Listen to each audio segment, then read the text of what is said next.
Hi, this is Dirk from V&B Auto Sales. Today we're going to show you our 99 1-ton. Pretty solid old truck, 454 automatic. Does got some paint fading on the roof and the hood, as you can see. Got decent tires on it. Interior's in nice shape. A little wear here, but nice, pretty clean and stuff. Decent miles on it, 153, 130. Dash isn't cracked. Does got a cracked windshield currently. But power windows, locks, cruise tilt, got a brake controller. So like I said, nice clean truck. Just the paint showing some age. Here you can see some rock chips, and here he backed into something.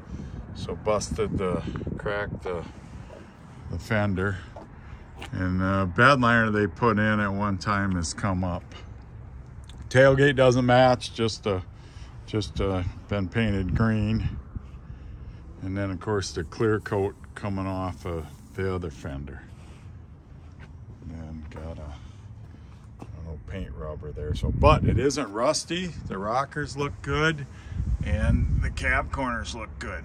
So real decent solid truck, runs and drives good, been through the shop, checked over. So if you're looking for an affordable dually, can't beat a 454 truck and under $10,000.